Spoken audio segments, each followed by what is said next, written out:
Hey guys. Whew, let me see. Let me see. Okay. Um, whew. TT, you see my other phone? I don't know where it is. Mm. Oh my God, I need my other phone. I think one of you guys are on it. But hey guys, welcome back to my channel. Welcome back to my channel. It's your girl Nessa, Healing Your Silence. It's such an amazing pleasure to have you guys tune in once more, and especially to a topic like this that we have in store for you today, right? So today's topic has been in the vlogs on social media everywhere for quite a few years now, and I definitely wanted to make sure that we tap into it, give our take on it, and also see how we could relate, because I know quite a few of us have similar experience and have been suffering in silence and have not had the opportunity to come forth and to share our experiences, right? So with Danae Jackson and Derek Jackson, of course, we know what's been going on with them.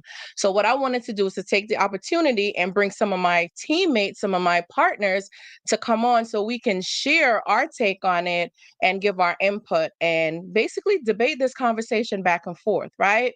I know for me, I was suffering in silence about quite a few things, hence the reason I created this channel, Healing Your Silence. So I could no longer suffer in silence. I could actually heal that silence. And I'm so proud to know that Danae Jackson decided to come forth and to talk about what she's been suffering in silence, right? So I know plenty of you guys out here have been going through similar situations and not sure if there's an avenue or a place for you to go to talk and to let your voice be heard. Well, hello, yes, your voices are necessary. It's very important. And I'm looking forward to sharing with you and creating that avenue, as you guys already know, where you could come on and share your experiences and let your voice be heard without being judged. Hey, Charlie. Good night, sis. Welcome. Listen, go get the crew and come back. Tonight's topic is going to be hot, and we have quite a few guests coming on tonight. So go get the crew, let them come back, and enjoy this conversation, y'all. Guys, I want you to sit back, relax, grab some water, grab some coffee, tea, anything you need to grab, get it, because I need you to come back and be a part of this conversation, okay? Once again, it's your girl Nessa, Healing Your Silence. If this is your first time, please go ahead and subscribe to the channel. And if it's your second time, third, fourth, fifth, or you're ongoing, listen, thank you for supporting your girl and allowing this channel to continuously grow. I look forward to being the best coach I can to you guys and to let you know that you are no longer going to be suffering in silence, because we're here to heal that. So at the end of everything, I always like to give you guys questions and little homeworks and activities to go home and do, so that this way we could talk about it later on. Or not only that, you have learned that you've gotten something from our broadcast today, right? I would love for you guys to be healed. My goal is to help you to become your greatest self. I would absolutely love for you guys to be able to love yourself again and to be able to attract the love of your life. So without further ado, I'm going to welcome my special guest on so you guys can also be able to ask some questions while we get into this conversation. First guest on, this is Big Unk, Coach Unk. I think I have you muted. No, I'm on. Unmute. Good. Okay, how everybody's doing? It's me, Coach Unk, and we're getting ready to dive off into this topic. Thank you for having me on, Ness, and I really appreciate you and appreciate the other host as well. Leah, you could unmute as well too. I thought I was being Right. introduced. I was just waiting. Yeah, that's why I was gonna get ready, but I wanted to unclick the thing so I could bring you on. Oh, okay, got you. Hey guys, so you have Unk right in the top. I'm not sure what direction you guys could see. He's at the top here, and you have Queen Lear at the bottom below both of us. We do have one more guest coming on shortly. But in the meantime, we'll all start the conversation. And guys, do not hesitate. Drop your comment in the comment section below. I'll pin it. And so we can talk about it. But in the meantime, we're going to start this conversation and bring up the topic about Derek Jackson and Dania Jackson. But without further ado, let's welcome Queen Lear to the stage so she could tell you who she is and her handle and where she coming from, right? Go ahead, love. Hi, everybody. On TikTok, I go by Queen Lear, but you can call me Lear. That's usually what I go by in real life, too. I know I have been a survivor of multiple forms of abuse. I'm also still within my healing journey. I'm not technically like a life coach or anything, but I'm working on being one. But I just recently got my certification in herbalism, so I'm trying to take a holistic approach to the mental health aspect of things. So that's about it about me. Thank you. Welcome to this channel, Healing Your Silence. As you know, we've all been through something, and there's no need for you to be suffering in silence. It's a safe platform where you won't be judged. Of course, we'll have debate going back and forth. We'll have conversations going back and forth, but you're safe here. Welcome to the channel. Don't let this be your last time, okay? We want to see you come back here. And Unc, how about you tell us a little bit about your story or a little bit about who you are, and yeah, let us know a little bit about who you are. Should I go live? Are we on TikTok live ready? No, maybe so. No, it's not. It's not All right, I'm gonna gonna. go live on my page then. Right, go live. Okay, go Go ahead. live. Sorry, Next let me time we'll remove be myself ready. out the box. We will be Gotcha. more prepared next time. Okay. We're just waiting for her? Cool. I think so. I'm actually trying to find you so I can add you. I'm gonna leave both of you guys on the screen to talk for a little bit while I do a little technical stuff in the background. All right, will do. Okay, so hello everybody. So it's me, known as Big Unc. All my close associates call me Rez, and I am a life coach and relationship coach. Also, a youth program director for a nonprofit here in Michigan. And it's topics like these that really draw me in because a lot of the clients that I deal with are suffering from relationship, I call it illness, because sometimes we need to heal. We need to heal our relationships, right? And every relationship is not perfect. We understand that. And so like this is a good topic because I think the Derek Jackson scandal, as it's being called across social media platforms, is really awakening people because this is somebody who was supposed to have been a pillar in the community, and he was a relationship advisor. So it's kind of strange to give advice on relationships and then get caught up in the scandal the way he did. But it's going to be real interesting to see the different views on this situation. What do you think, Ms. Lynn? I actually totally agree, and I can totally resonate with what she was going through. I had an opportunity to kind of like fix myself and look at like the interviews. The first part of the interview was not really where I wanted to get to, but it was a good background of why she was going through the stuff she was going through. So she already had pre-existing traumas that she never worked through, and then going into this one, leaving her insecure, unknowing, and unsure, it leaves you in a fog a lot of the time.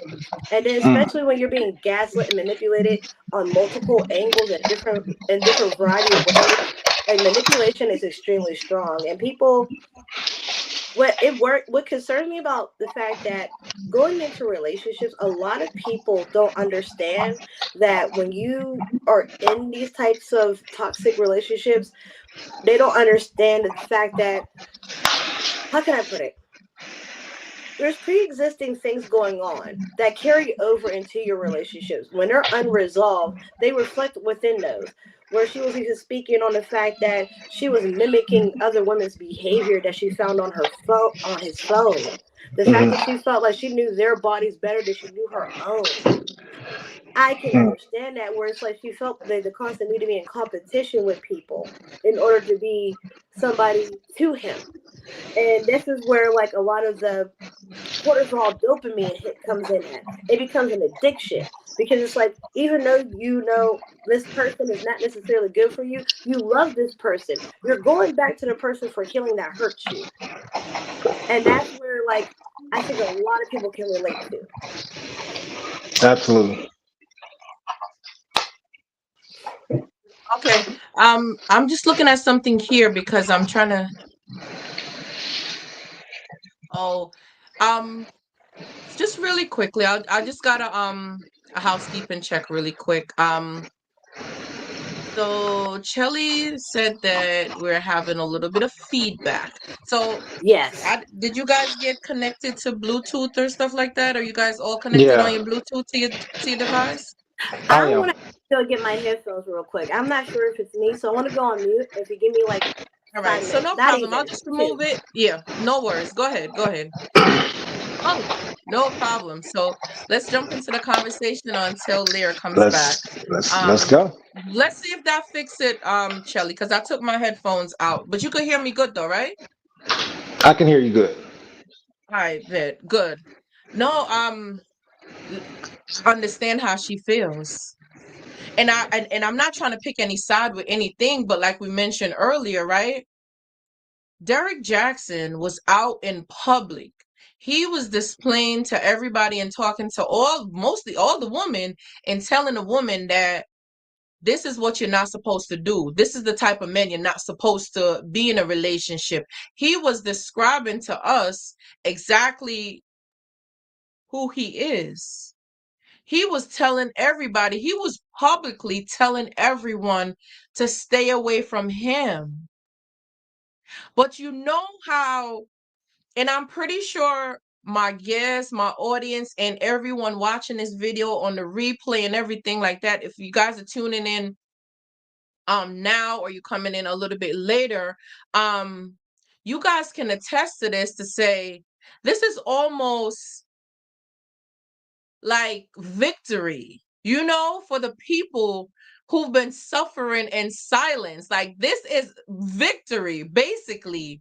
Because when we go out and we're talking about narcissistic abuse and narcissistic relationship, Olir is back. When we're talking about narcissistic abuse and narcissistic relationship, right? We don't get that platform to speak. We're silenced because we're trying to make the situation bigger than what it is, or we're trying to, Right. we're manipulating the situation, right? Yes. But look how this played out for everyone to see it, right? This man was out here publicly preaching to women. So even though, yes, everyone was saying, yes, look, he got caught. I think now he really got caught. Now it really ties everything together because now she's taken time away from him because and this is what I think we all can take away from this, right? She took time away from him to heal. She took time away from him to do the work, to take accountability, to hold. Listen, that's what she did. She took accountability for her actions. That's what she did. Now she's able to sit in it, speak on it, and be one with it. And this is what we teach here continuously on channels like mine and few of my counterparts. Even Chelly's right here too. She has a channel as well. Y'all can follow her channel with Chelly, okay? She has a channel as well too. But this is what we talk about. This is what we preach. This is what we teach because this is what's going on. But nobody talks about it. It's not being talked about. But exactly what she did, she's not all the way healed. She's not all the way. I could tell you that. We know that, okay? But she's at a stage of taking accountability for her actions. And I think that is what we're teaching. That's where we're trying to bring people to say, hey, take a step back and own your part in a situation and watch how you turn yourself around. It's going to be painful, but you can do it.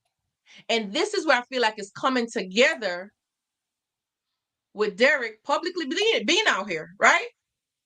But now she's able to speak because the soul tie is not so strong. I But felt I'll let that. you guys chime in and let me know what you think about this, right? Um, I totally agree. I think that he's not the only one, right? We witnessed the Latrue go through this similar situation where trouble in paradise, to for back lack of better terms, and a lot of times it's the very ones who are set up in society to teach us and lead us away from this type of behavior are the very ones abusing us, right? We can go all the way back from childhood. Some of the places where a lot of people who have suffered traumatic experiences dealing with mental and physical abuse happen in some of the most sacred and safest spots and places in their lives, home, whether it was church or a family member's house. And so it's no strange happenings, right? And it's no shocker that this happens so close um, to home, so to speak, because he was like a pillar, right? He was somebody that people looked at when it comes to advice for relationships. And so it just goes to show you that there is no perfect relationship, and every relationship has its issues. But I think that what Nessa is saying is rings true as far as this being kind of a vindicator for a lot of women because let's just call it what it is, right? This is a very narcissistic trait. It's very unsettling when you have a man who's supposed to be held and kept on a certain platform and a certain pedestal that people look to for advice, and then turn around and find out that the very person you look to for advice, you're running from these type of men, and it's like he is the exact type of man that he's teaching you and telling you should run away from. And so I really think that is very damaging, especially to the family because he have daughters, right? They have children, and I know from one of the interviews that I watched, um, his ex-wife, soon to be, was speaking on how she almost envy her own child, her own daughter, because of the skin complexion of her daughter, and how her daughter resembles very pretty little young lady, right? Resembles some of the women that he was cheating with, and as you alluded to, Leah, she had lost herself to the point where she was really seeking to like just find out all the small details about these women so that she can transform herself into those women, hoping in hopes of him maybe loving her and not leaving her. And so I think this is going to totally like ruin the relationship between her and her daughter because it's going to definitely play a big part. And I think she'll definitely need some counseling, and it's just a process in the healing. Whew, you touched on a lot of great points, and I totally 100% agree. My golly. I just know, like, to think back on the things, even in my anecdotal experience of what I went through, and just to know that it wasn't necessarily just one person for me. It was like my ex-husband, it was best friend, friends, my sister, my brother, and especially, unfortunately, my own mother. When I say, like, it creates such a heavy cognitive dissonance where you abandon who you are for the sake of fitting this image for what people want you to be. And you're fighting for validation, you're fighting to be seen, you're fighting to be acknowledged. And the people that you want that from are not acknowledging you. And it causes you to, out of desperation, find ways to reinvent yourself, to fit yourself into this mold that they're trying to fit you into. The Mm, fact that just watching other people be intimate, that's supposed to be with my husband, multiple women, it does mm, something to you. It's insecurities. And then on top of that, it's just like I can only imagine how traumatizing it is to watch different ones of them, and then to the point that you're starting to study it. mm, To study it to the point that you're mimicking the behavior, how they act and how they dress, what they do, and trying to get into the psyche, the idea of what they think, and even performing in the intimate settings the way they do, just to be chosen by him. And it's like he had definitely broke her to the point that she was fighting for something that she should have never had to fight for. She was even saying in the interview, like, I did not know I was allowed to have boundaries. I didn't even know what they were. And I totally understand that. For me personally, I didn't even know boundaries existed until like 2 years ago. Mm. And I'm at my big age in my 30 pluses right now. All my life, I feel like it was a sham and a lie. And it's like to get to the process of doing that introspection and doing that unlearning to actually find out who you are, it is a struggle when you abandon yourself for so long. So, like, I commend her for what she's doing, but it's just that the children are what one of my main concerns are. Because yes, it's going to bring about a bad relationship between her and her daughter. Her son is seeing the fact that daddy is not treating men right. He's preaching about how you could be a good man, but you're not even living up to the standards that you want your son to be. Hmm. And that's what's scary to me. And it's a toxic situation for everybody. And the fact that she tried to give it a chance after leaving for 8 months and trying to get and demanding certain things to happen. And it's like, yeah, it took him too long to do it, personally, in my opinion. And then even when he changed his phone numbers, people were still able to contact him. So you really didn't change anything. It was just surface level appeasement. I'm Mm. just going to do just enough to make you happy. And it's like the breadcrumbing effect. We sat here, do all this love bombing, going hard, make it convenient, seem like I want to do everything for you. And then by the time I got you where I want you, I'm going to go back to the same stuff I did before. Yeah. Yeah. That's interesting. Hmm.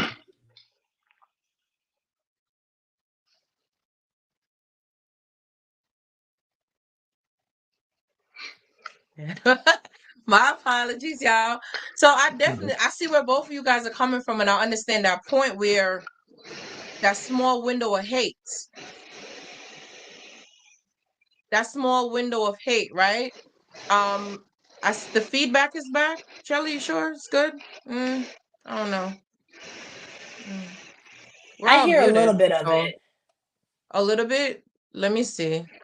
I don't know if it's me or not, but I'm like in my office and it's super quiet in here, and I got my Quiet. Bluetooth on. It's But when you guys, right.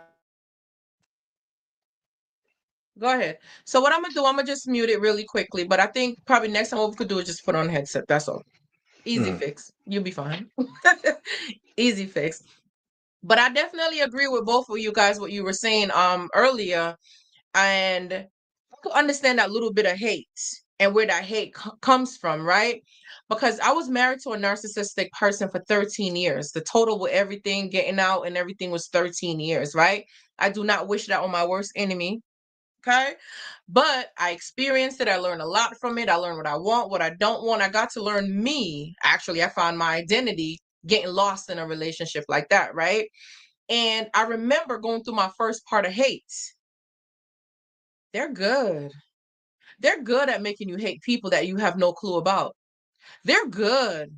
They create that triangulation in order to build you up to hate that other person. So everything that I experienced, everything that I went through in that relationship, I'm able now to teach about it because I have my experience. So I'm able to now educate people on it. So when I speak with confidence.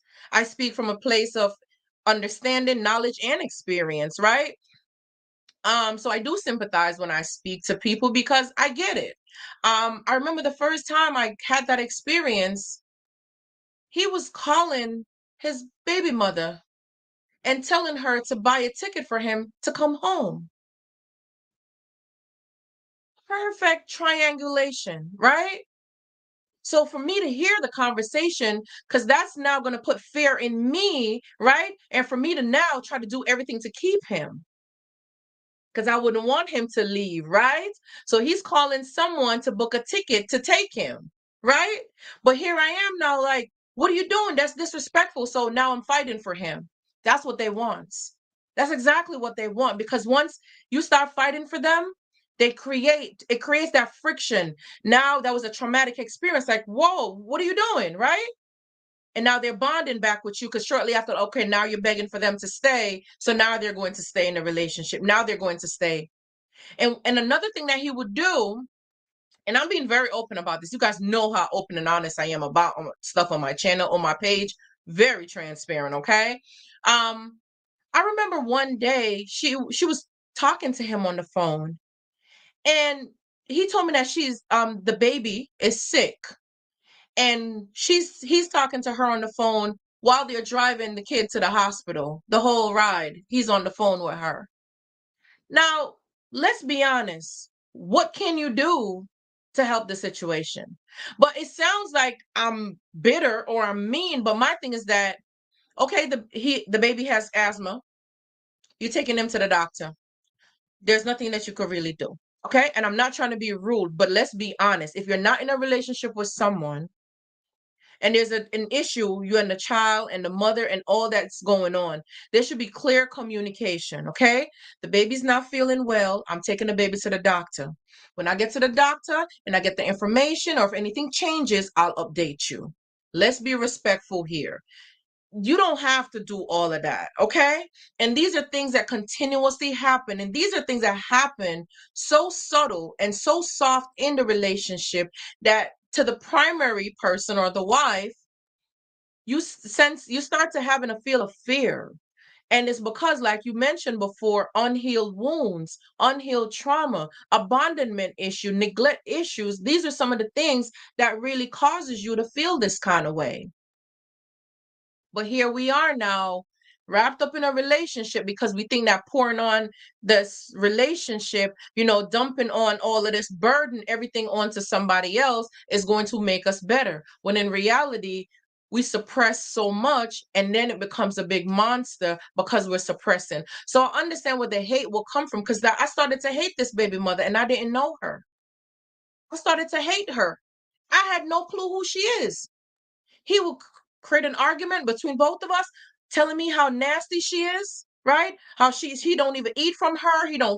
When she couldn't cook his food, nothing. She was just somebody who washed his clothes, and he don't even eat from her, right? That's the things that he would tell me about the past relationship, right? But then when you and I get into an argument, oh, I was better off over there. I should have stayed there. This is what they do to you. It drives you crazy. It creates a mess in your head. So I understand why she would hate this person, because when you're in the relationship, let me tell you, even right now, these new supplies out here, high new supplies. Let me tell y'all something. I understand what you're going through. Okay. And I know why you can't sleep at night. Okay. New supplies. Let me address y'all. Hi. Okay. You can't sleep at nights because the narcissist refuses to shut up about me. All my empaths, y'all know what I'm talking about. Y'all know, because that new supply needs to know how to fill your shoe, because you left a big shoe that needs to be filled, especially if you were a grade A supply. If you were a grade A supply that you lacked boundaries, you had low self-esteem, you did not know your worth, let me tell you something. That narcissist is going crazy with the new supply, because the new supply can't sleep at night because they need to know how to fill your shoes. So I understand what you're going through. But I don't sympathize with you. You knew he was married when you took him. Enjoy your prize, baby. That part. Y'all jump into this conversation. Come on, let's that get it, part. That part. I didn't even mean to jump ahead of you, good sir, but oh my God, she's on point. Let me tell you, I had an ex, right? And I was so supportive and everything else. Granted, way older than me, got me in my early 20s. Didn't know how old he was until after this stuff was over, because he lied about his age. So he looked younger than what he was. Good black belt crack, hallelujah, holla back age. But not the point. The thing about it is, it's like, he got hit by a car. First and foremost, you would have never got hit by a car if you weren't parking your car down the street from my house. Trying to be weird and paranoid. So you walk in one morning, going down the street to get to your car, you got hit by one and got thrown into a house. So I'm here being supportive of you. The worst part about it was I was already ready to break up. Now here's the guilt trip of me wanting to sit here and be there for you because there's no one else there. Now, to make it worse than everything, after it's all said and done, I'm being supportive, I'm caring and everything else. You don't want to help do nothing. I'm only human. I got to the point that I couldn't take it no more. And I'm like, you know what? Find your family, Figure it out. I don't care anymore. When I say I want to say for the 2 years after that, for a straight 2 years, everybody and their mama would come to me talking about, oh, he's so upset. He wants to make things right. He feels so bad. He said he's sorry for doing you wrong and this, that, and the third. I'm like a good neighbor, stay over there. I do not care. Like the ladies in the Senate, I'm going to reclaim my time. I do not care. So, like, the constant thing about it is, it's like, even when I was with him, he would tell me what he would do for other women that were before me and how they would do stuff for him. And I'm like, I'm not them. And you're not doing for me what you did for them. So don't expect this from me. Bottom line. And it's like, it was a constant thing of this comparison thing. This is what I'm subtly telling you what my expectations are of you. And if you don't meet them, I'm finding somebody else who will. And if you don't reshape yourself and mold yourself to what I need you to be, then I'm going to cause havoc and make problems for you because you're not going to my narrative. You're not playing up the character I made for you in my mind, kind of thing. And then to make it worse, it's just like with all these aspects and everything else, like I was just talking to the host earlier today before we got on the live, and I was just like, I realized even with my marriage, my ex-husband, we were friends since high school, known his family inside out. Never knew he had a so-called crush on me or anything like that when we started reconnecting and talking again and stuff like that. Just hanging out as platonically. It was a lot of gaslighting. You remember stuff I didn't remember. And I'm sitting here and saying, like, okay, you were paying more attention to this than what I was because this meant more to you than what it did to me at the time. I'm gonna roll with it, I guess. Not thinking nothing of it. But this is also a form of gaslighting. Fake memories from way back then. It can be all sweet and subtle, and then it's like they make their way into your space. And then it's like by the time they get comfortable and everything else, it's over after that. They set you, it's like hunter prey kind of mentality. And people that think they're not susceptible to being manipulated, you're manipulated by the media every day. And you don't even know it. That's how subtle this stuff is. And it's a conditioning that doesn't happen overnight. Rome wasn't built in one night. It literally happens over time. They break you and remake you into the thing they desire and they want you to be. It's concerning. I want to stop talking. I apologize. I'm going to let you go, good sir. I keep going. No, you are doing just fine. It's a group discussion. It's only because we don't have, the AirPods and stuff like that. But like I said, we'll be more prepared for it the next time around, but at least we get a feel to see what it's like right now. I want you guys to feel comfortable and know that we are a family here. We're not being schooled. We're not being graded. We're just having a good conversation and letting it flow. I want you guys to feel just as comfortable as I am on here, and my family's in the audience. They're in the chat right here, and whatever questions they put up, I'll try my best to pull the question up and kind of refocus us back at times to get back to the topic, because I know sometimes with explanation we all can go a little bit left because it's such a broad topic. It goes from one angle to the next because there's so many moving parts to this thing. Because to understand what somebody is going through, we got to give an explanation. We have to let you know that this is what it looks like. Being gaslit, being promised something, the triangulation with one person and another person and somebody else involved in order to create friction. And a lot of times this shows up in dating, like in the early dating phase, and you don't really see it because it could start as simple as you going on a date with a guy, right? And this is him every time a female pass. And just really going in and looking, and it's to create but you got to be on your own point. You got to watch game. You got to see what's going on so you could be ready for when they start, because it starts so subtle. It's so subtle, and it seems like he's just looking like, well, I know I saw you looking. But guess what? The stare. It's to get your attention. Pay attention to it. And that's why I try my best to bring as much information as I can to let you guys know exactly the little things to look out for. It might seem creepy, it might seem crazy, but take notes.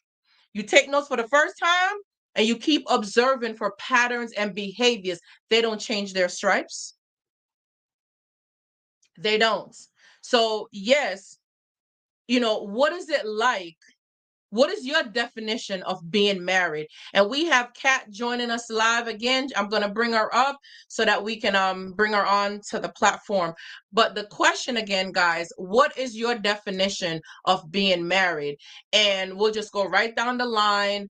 Unc, you could go first, then Lair go second. But Thank you. before that, I want to bring Kat in so we could introduce her, okay? So give me a second, guys. Let me just bring Kat in so she could be introduced and be a part of our panel discussion. And I see we have some conversation going on in the chat. Okay. Guys, we definitely going to have to. I am so excited. Well, welcome, Kat. Welcome, Kat. Can you see us? Unmute. Let me see if I can unmute you. Unmute your mic. Let's see. Did you get it? Oh, I can read lips. You said 1 second, y'all. Okay. Did you unmute? Oh, she's so cute. I love your hat. Super cute. I don't think I'd be able to do it. You have to unmute, Kat. It should be at the bottom of the screen. You see at the bottom? Oh no, she froze. I'm gonna give her a second to figure it out. Could be a little bit new at times, but that's okay. That's okay. That's why we're here. While she's figuring this out, I'm just okay. There it goes. You're unmuted. Kat, can we hear you? All right. Go ahead, Kat. You can speak.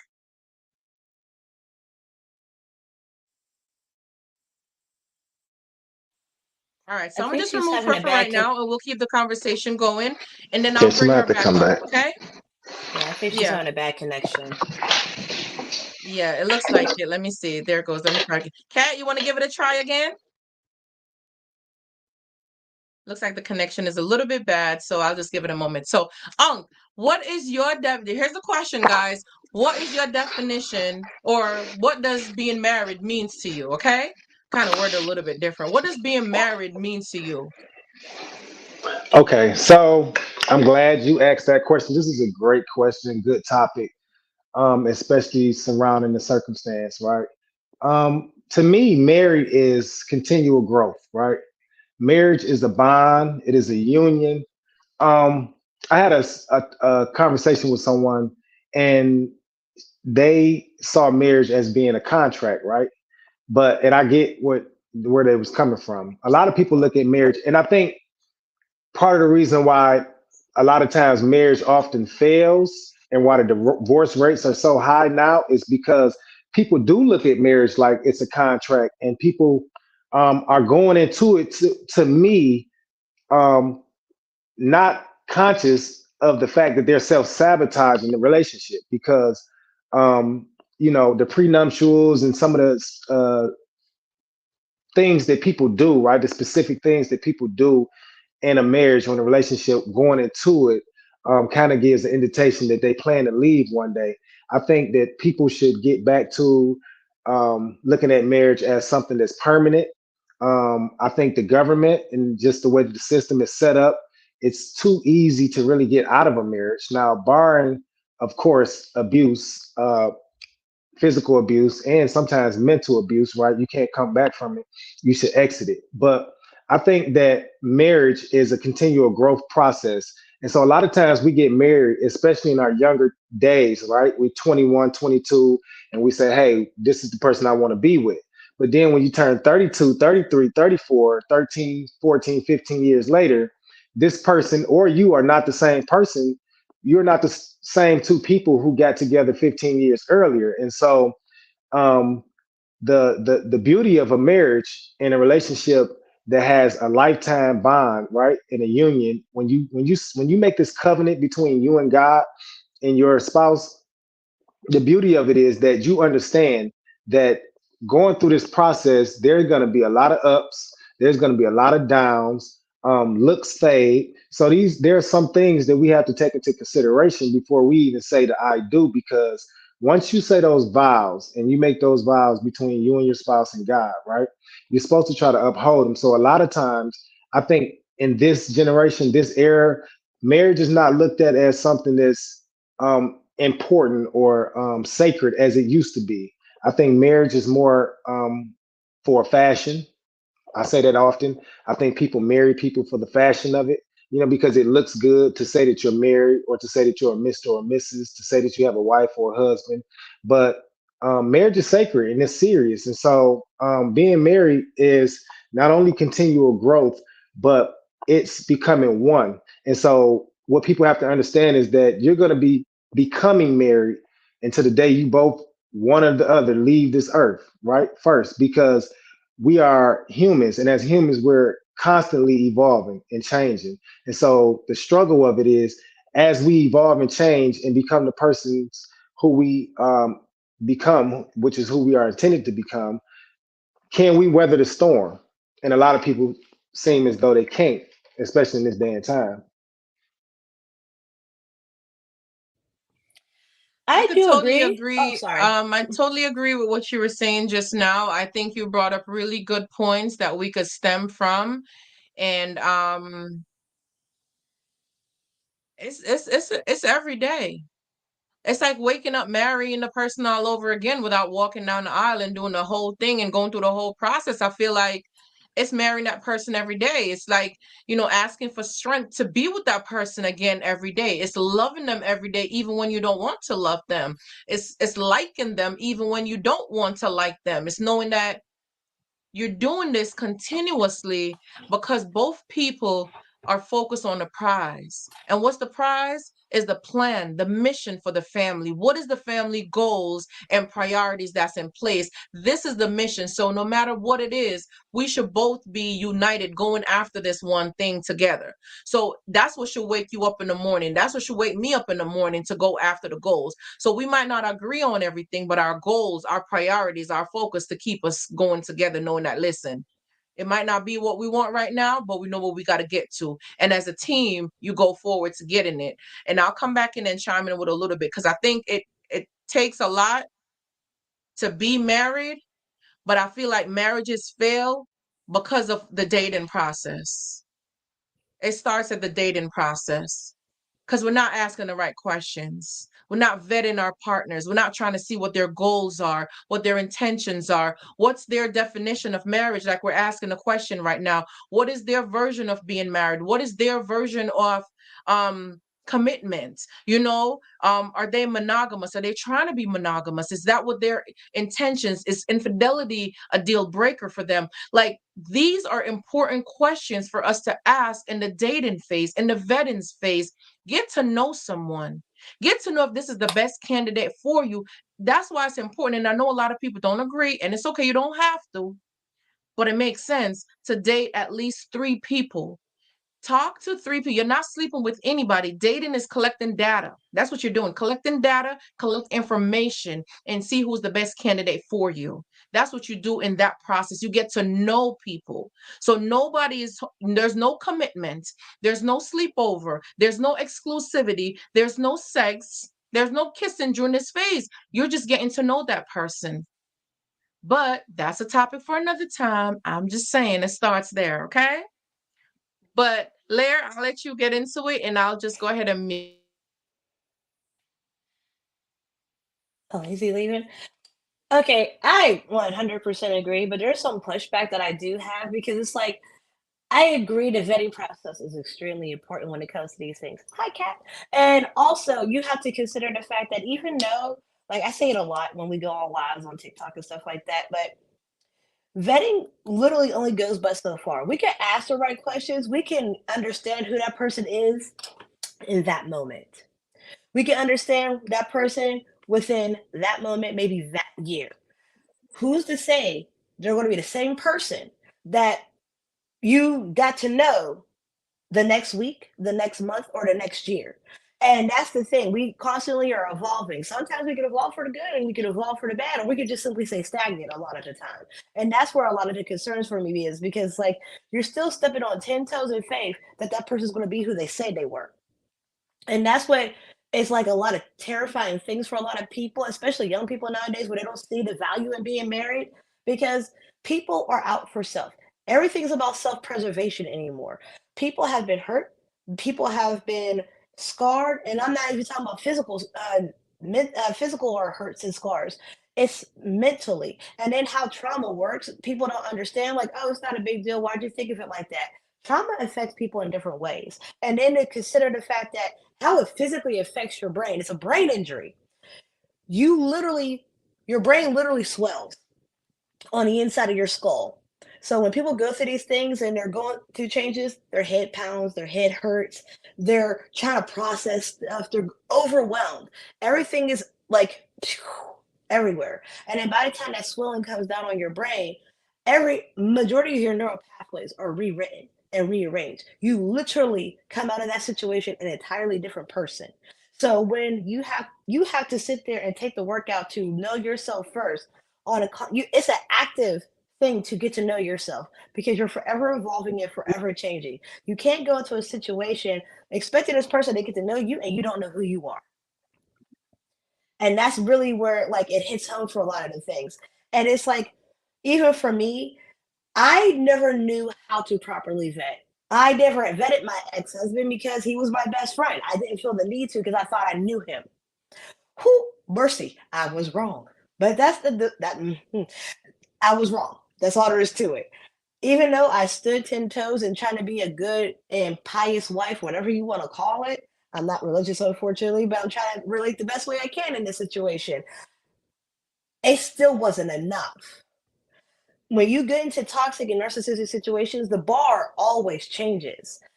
And by the time you feel like you reach the certain pinnacle of what they desire or what they want more. They want more. You're pouring and pouring until your cup is empty. And this is like, even Kat will tell you that I say this all the time. What is a pitcher to a shot glass? You're pouring and pouring all this into a shot glass. You are this big, mighty vessel that's a pitcher. You're pouring and pouring into the shot glass. And by the time you need that reciprocity to come back to you, you need that support, they only got a little drop for you.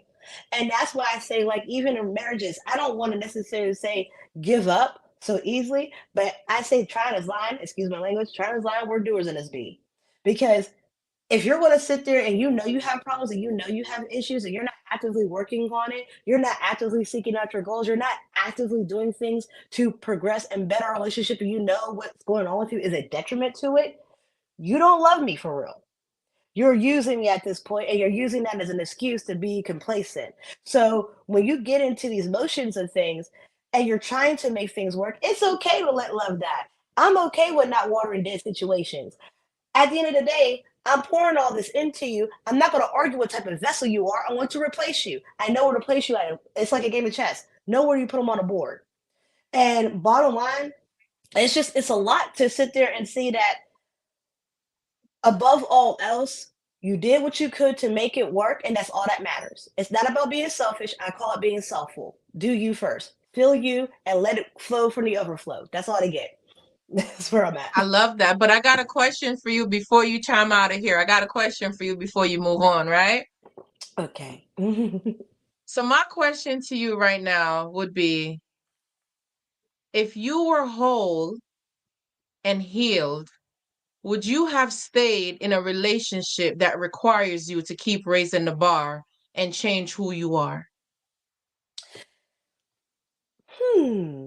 See, there's two ways I can think of this, and this is the best way I can put it. That's what I wanted. That's what I wanted both ways. Thank you. So for there's getting a it. positive. That's what There's I a wanted. positive. I got you, sis. There's a positive aspect to it, and there's a negative aspect to it.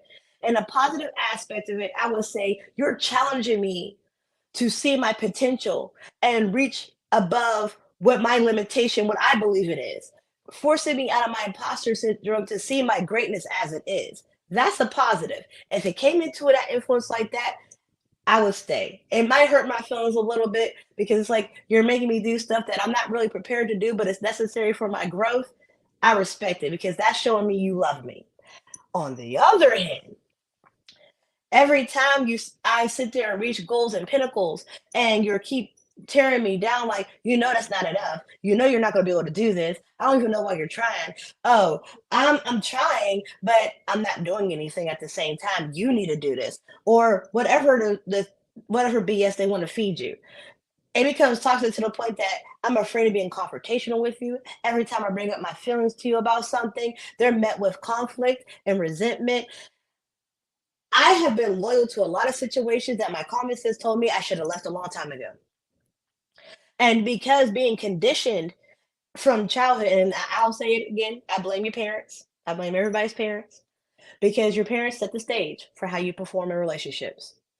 They are your first relationships. And that takes a lot of unlearning. I grew up learning that my feelings did not matter. I grew up learning that the only thing that was important is what I could do for others. And enduring struggles, enduring abuse is what I was defined as definition of what love was. How much I can tolerate. Not in a good way. No, you're doing fine. I was just signaling to Kat that her thing is freezing up a lot. So either I'm gonna just pull her up and pull myself down so she could come up to speak, because I noticed her connection is a little it's freezing a lot, but I'm hoping I could get a chance to hear her voice because I know she has a lot of good stuff to talk about, right? I can't wait to hear Um her. I appreciate your answer, and I thank you for taking it that way on both sides, right? Unc, I'll let you jump at the same thing, question, and dive into it just the same, because being whole and healed, that's not a relationship I would walk into with all the negatives. Stuff like that is not something where I would see growth, and I can't thrive in an unhealthy environment. So if that's the person I am now, and being with the same person that I was with, I would never give that person a time of day at all. At all. Because now that I know what I know and I'm on this side of the spectrum, and I encourage everyone to get to this level of healing or better, keep growing, keep healing, because it's a continuous journey. Once you're alive, you're continuously going to be healing from something, okay? Just so you know, don't let anybody rush you or tell you that you should be healed by tomorrow. No, it doesn't work like that. As long as you're alive and you're living, you're going to continuously be healing from something. You're living. You're already healing from living, okay? And the person I am today would not give the time of day to a man like that. Because someone like that, now I know I need to ask certain questions. What's your 5-year goal? What's your goal? What's your plan? Well, what are your plans to get to this? What do you value most? How are you getting here? Or what's the game plan to get here? Because guess what? In these early stages, there should be no romantic feelings involved. There should be no feelings involved when you're getting to know someone. And that's the stage where you guys take sex off the table. Take it off the table. Okay? Don't rush into getting that part of things done. It's going to cloud your judgment and you're not going to ask questions. So, in order to be confident in the things that you're saying and to vet the person and ask the right questions, this is when you take that off the table and ask these questions, because one, you want to know who this person is, how they comprehend, how they're going to operate in a situation, how they're going to treat you. What's the exit plan? Are they going to run off and leave you when times get hard? How do they handle conflict? You need to know this thing. And it's not that you're trying to paint a perfect person, but there's things that are compromising, are negotiable, I should say, and there's things that are non-negotiable. So where do you stand in the partner that you're choosing to be with? Where do you stand? Because these are the things that now will lead to a marriage, because you're looking for a healthy partner that's going to lead to marriage. So being married is choosing a partner that's going to be there with you for the long haul. But it depends on where you're going, because if you don't know where you're going, you don't know who you're going to get. So anybody comes your way, you're going to accept. So you need to have your own path and your own direction. So when you find your partner, you guys are in alignment with each other. So y'all could take the journey on to the next level. This way, you guys are going in the same direction. So y'all could accomplish both of y'all goals together because you're in alignments, your values and stuff, they're in alignment. But if this is somebody who does this type of stuff and you do something completely different and y'all can't seem to meet eye to eye on any goals and any life family plans, and that's not in the primary part of what you're doing, but sex is, let me know where you're going to end up later on, okay? Because if y'all not going anywhere productive together but the bedroom and being out at nighttime, these are the relationships that end up toxic, broken, distraught, and then you come out giving the woman a bad name or giving the man a bad name, when in reality, both people got together with different goals and different ulterior motive. It won't gonna work in the beginning. It won't gonna work from the beginning.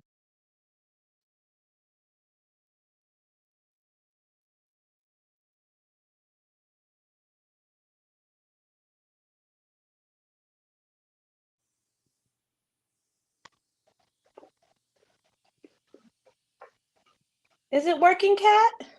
We can see her a little bit. It still look like it's lagging. This looks like a It's slow motion movie moment. yeah, it's lagging. Oh, I would just say try to get on your phone, Cat. I'm trying, Kat. I don't know. Try your phone and see if your phone would let you log in better. I'm I think your trying, phone love. would We do want to so hear much from better. you. I think your We phone would want to do hear from better. you. She I got a know. really nice phone. I But think it would listen, work jump in better. the conversation, y'all. Jump right in. Yeah. Let's get it. I wish, yeah, just jump So right in. Let's keep it going. I wanted to hear what she had to say too. She looked like she had some good stuff to say. But I know. in conjunction with what both of you said, from a man's perspective, right? And I'm married, fairly new marriage, but we've been together for a while. And we had a lot of ups and downs, right? But one thing I knew that I had to do, because this is what I noticed, right? Coming into a relationship period, before you even get to the marriage part, there has to be standards put in place, right? A lot of people try to be open and say, well, I don't really have I've actually heard people say, I don't really have a type or a standard. I just kind of like if it's a good, and we can't be like that, right? Because what end up happening is a lot of times, like Nessa said, when we date and we vet, we ask the wrong questions. Am I echoing? I'm good. Okay. We don't ask the right questions. We need to ask the proper questions. And so, me personally, I don't ask questions like, what's your favorite color or what you like to eat and what you like to do for fun. For one, because I believe that when you ask those specific questions, right, and the answer that you're gonna get is gonna be whatever that person says they like, and the thing that you're going to do is turn around and make sure that you do everything that that person say they like, so that you can fit the narrative, so that you can match up with what that person want, because you're trying to get this person right. So I often tell women, like, don't tell men, well, I like to go here, or this is what I like to do for fun. Allow for that person to show you who they are, right? And then you make the decision to determine whether the person that man is somebody that you would potentially build a relationship with. But I think there's a difference between standards and expectations. I try not to place expectations on anybody or anything, because you're gonna most of the time be let down. But you have to come in with a set standard, right? A place where you won't allow nothing below that, and it's not being conceited. It's not being stuck up, or whatever the names they want to call it, right? It's being somebody of a sound mind, because we come into these relationships, we ask the wrong questions. What we should be asking is, how was your upbringing? What was it like in your household? And when you get these answers, to keep continuing to string along questions, because we need to get to the meat and the potatoes, right? We need to get to the real things in a situation, like, and I believe that motivation, right, is a positive. If it's a positive feedback, to answer your question, your last question, then it's a good thing, right? if the person is motivating you to and propelling you to the next stage and the next phase of life, if they're giving you positive feedback and they're pushing you in a positive way, it's a way to push somebody and motivate and inspire somebody, but not do it, not tear them down in the process of doing it. Like you said, if somebody is like, oh, come on, you could have did better than that, or it's all right, but you could do, like, that's going to bring your self-esteem down, right? And a lot of people don't realize that as humans, every living thing is bound by a cord to every other living thing, which means spiritually we're all connected. Everybody not needs somebody or something to give them that push every now and then. Everybody needs that, girl, you did a good job, or, hey man, that's what's up. And that's what gives you that esteem to go further. But a lot of men will do that. I'm gonna tell you an example. Um, a man will date you, right? And tell you and be everybody who you thought he was. But then later on in the process, 3, 4, 5, 6 months down the line, he might decide, hey, this ain't what I really want no more. I don't really intend on being in a relationship. Maybe I kind of moved a little fast, but now your emotions and your feelings is involved. So you're at a crisis situation to where you got to make a choice whether you want to just stop it right in the middle of everything that's happening, or whether you're going to continue this relationship in hopes that he would change his mind and want to later on be in a relationship. But the thing is, the way society is set up, especially for men, right? Men, I always say this, ladies, don't take offense to this, but men are winning right now. Reason why they're winning is because they have so many options and choices Well, that they feel as though, listen, a man won't even talk to a woman no more. They expect for the woman to come talk to them, and that's how you know is that, like, the roles is reversed. And so they have so many women coming at him that although you may be good, you may be a good woman for him. In his mind, he's gonna always try to seek to have something better. And I always tell people this: remember that if you look, you're gonna always be able to find something better. And if you look, you're gonna always be able to find something that's not as good. So you have to learn how to be content in what you got, and know that to be content is to be happy. And just basically, we have to look at marriage different. We gotta come at it with a different approach. Like, forget about the contractual approach to marriage and think about it from a covenant. Like, if you got morals and values and principles, you have to look at it from that perspective. And that's what's going to make you fight for your marriage. I believe that society has made it too easy for you to get a divorce. Everything can be considered irreconcilable indifference, or whatever they call it. Everything, like, oh well, Yana, he don't buy me flowers and take me out as much as he used to, so I want a divorce. And it's probably likely to get granted. Almost like, I just feel like marriage is almost becoming, I hear a lot of young people say marriage is a joke. And so I don't necessarily believe that marriage is a joke. I believe that marriage is sacred. I believe it's very serious. But I believe that the way that we view it and how we treat marriage nowadays is with a lack of value. So I just think that we definitely have to change the way we vet. We definitely have to watch our self-esteem, because a lot of us come from places in our life where our self-esteem has not always been at an all-time high. And so when you get that narcissistic person to come in and they feed you with all this, just feed you with everything that you want to hear, it's easy for you to fall victim to some of the games that, people play. I totally agree that it needs to here on your tablet. No, Kat, I want you to just click the link so you could come up where you got good internet. She's in the chat, y'all. Oh man, Kat is in the. I don't want you in the chat, but okay, I get it. I totally it starts early. It start with asking the right questions, like we said before. It's really getting to know your partner and building that solid foundation, having a friendship. I feel like if you have a friend, somebody you could laugh, you could talk with, these are some of the companionship that you want to build as a foundational thing in your relationship to start off with. Can you joke around with this person? Are they uptight? Or, like, see if that's your person by getting to know them, play around with them, joke around, ask questions, like go out with them to certain places and see how they operate, because this will tell you what the relationship is going to look like with the person, especially when they're comfortable and in their own element. They're going to demonstrate to you and display to you some of the things that you're going to see that's going to show up later on in the relationship, but you're turning a blind eye to it. But you're getting to know somebody for who they are. Take a chance, get to know them. And that's why it's important to ask the important deep questions, deepen your conversation. And I have a post on my TikTok, and I'm going to repeat what it says on that post as best as I can. The way how you can know that a man is serious, and you're a man on here, let me know, check me, correct me, do whatever you need to do. Check me if you need to. I don't have no problem with that, okay? But when a man is serious and looking for a long-term relationship, some of the things that this man is going to do is, one, he's going to complement your non-physical.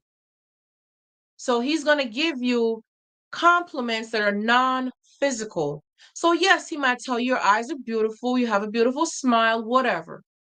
But he's going to now complement your non-physical attributes that you bring to the table. He enjoys your conversations. You're easy to talk to. You make figuring out stuff so easy. These are things that are non-physical, but it complements your character. It complements who you are as a person, because he's looking for something deeper. So pay attention to that when a man keeps only complimenting your physical and don't go deeper than that, okay? That's something simple, but pay attention, because we love to hear how good we look.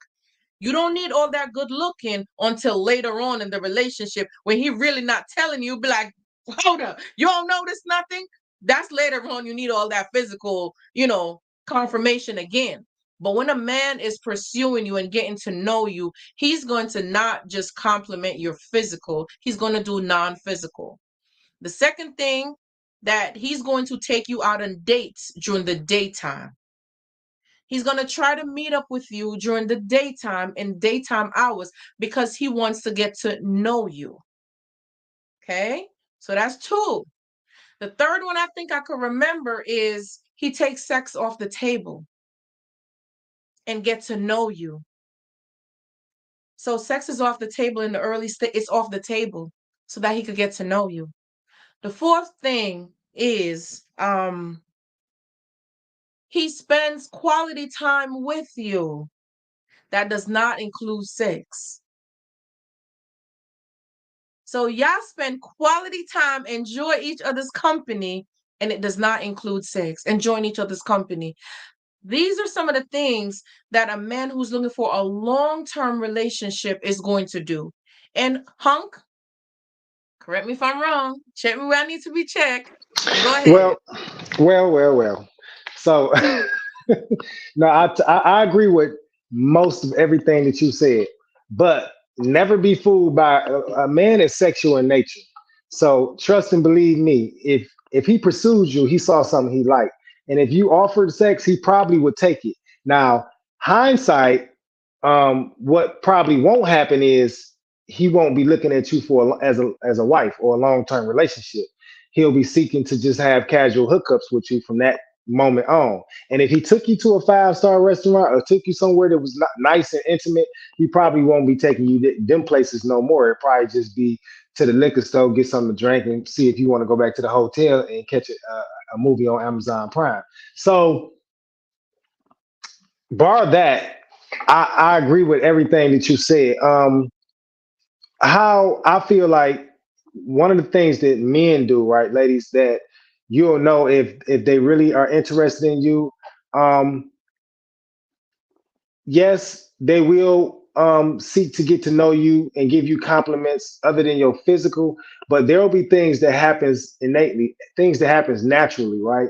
Like, you'll notice that you can talk on the phone, or you can have intimate, long, meaningful conversations, and it'll seemingly be like just natural, right? You'll know, because men, most men are stimulated by that. Like, the physical is the first thing that's attracting us, right? We're gonna be like, wow, she's a very beautiful woman. Like, so when we shoot our shot, if you give us the opportunity to take you out, once we get into that conversation, we already knowing. from that conversation, whether we just want this to be a physical thing or whether no, wow, she really got a lot of substance. And like, because we don't know everything about you, right, ladies? And you shouldn't divulge all information to a man, because leave something for him to figure out, right? Leave something for you to stretch it out. Because once I know everything it is I pretty much need to know, and you know I done told you pretty much everything. Now you sitting twiddling your fingers like, well, what's next? Like, that's the room right there. If you like, we pretty much know everything we know about it. That's how men think, right? Because you have to like stretch it out and allow for a man to chase, because in nature a man like to chase. So a man will, if you don't give in as easily, right? If you seem hard to get, I know it sounds like it's elementary, but that is a true story that men will, if they're interested in you, they will chase. If they're not interested in you, you will notice like the phone calls stop and they're not as frequent as they was. The text messages, and I call it the CC, the care and concern, right? um, Men who are interested in women show care and concern. So you'll notice if he called you, well, I was just calling to check on you and see how your day was going, or whatever. If he's not doing those things, then probably is not really going nowhere, and he's just waiting for the time to lapse so that you can finally offer up what he really wants. And that's pretty much my take on that. But I pretty much agree with everything you said, barring the sex situation. God, ladies, y'all, let me tell you, y'all heard it. I wasn't too far off though, right? I'm just saying. What y'all said, that part, okay? This one you were speaking just now, that part, okay? Yeah, that part. come, Ooh. come on, get into this conversation, girl. Come Okay. on, get into this I was conversation. just trying to be respectful because, like, I can go a mile a minute and take an hour. I'm trying to pace myself, like you said, pace myself. Not give it all the way I want. But I also noticed, like, when it comes to these relationships, Cat made it in. I had Yay. to switch. I think this is much better. Wait. Let me It just is do much my better. intro. Let me Okay. do my intro. Guys, welcome. So I want you guys to I'm meet Kat. Hey Listen, she's one guys. of our YouTube specialists as well too, and I definitely want you guys, if you haven't already, let me take this off here. Follow her, follow everyone on here. We all have a TikTok handle, and we leaving the information up so you guys can follow us. You already know mine, Healing Your Silence, and I'll let everyone go ahead and introduce themselves later on again. But Kat is up now, so Kat, go on ahead and tell us a little bit So, about who you are sorry and what brought you guys. over here today. I apologize. Even now, let me see if I can get the screen because I'm live on YouTube because I want the people on here to see you. So I'm trying to make the screen a little bit bigger. I'm telling you, she never fails on trying to do something for somebody else. You hear me? She She be never finding a fails way. on trying to help. Let me tell you, that's just who she is, okay? And she Oh, don't give up easily, as you can tell, okay? I'm She's a like, I fighter. gotta get in there because I gave you my words that I was going to join your podcast today. So I said, Oh. since the laptop's giving me problems, so I'm like on my tablet. So now I'm trying to get the screen a little bit bigger so my guests can see you guys a bit better. Okay, no problem. So, I'm happy um, that you're able to do this. We appreciate you so much. The conversation and the topic that we're doing is, what does being married means to you? So I'll let you do your intro and then you could just jump on into answering that question and just jump right into the conversation. okay, I do it the way it is, and I'll give you a quick little intro. My name is Kat, and I know Sweet Darkness, and I also know the gentleman on the screen from being in your life before. We had conversation before. My name is Kat, and I've been on TikTok for a little over 3 years. I work in the medical field, and I do share a lot of information with things that I know. From my knowledge, from experience in the field that I work in. I work in cardiopulmonary, and I also enjoy doing topics such as relationship topics and stuff like that. I've met a lot of great people here on the app, and that helped me grow my account and through connections and everything. So when Healing Silent asked me to join her podcast today, I was driving. I literally have an hour to get this prepared, But her and I had conversation before that we were gonna do a podcast together about relationships. So I accept being the person that I am, and I enjoy those type of topics. So I said, let me go ahead and join in. But the topic is, how do you define? I had to take notes because I do freeze up a lot. Sometimes a lot is happening, so I tend to forget. So I'm Caribbean, by the way. I'm from Haiti. I see you. I see you, Sweet Darkness. Yeah, Sweet. Can you write down the link for her YouTube in the chat so people can join her I through am her? trying to find the link. In fact, I Okay. actually don't have it because I came to the link through here to get on the podcast. So, like, Okay. I would say, can you text it to me so I can text it to them? Uh, No, I was talking about where am I pointing? It's inverted. No, Where did Cat go? where'd she Oh go? my God! I'm going crazy. She'll be back. Okay, so I'm gonna go on my page right now, right? Hold on. I'm looking at her YouTube. I mean her TikTok. Come back, Cat. Hold on. So what I'm gonna do, let me go into the chat. I'm going to pin it in the chat.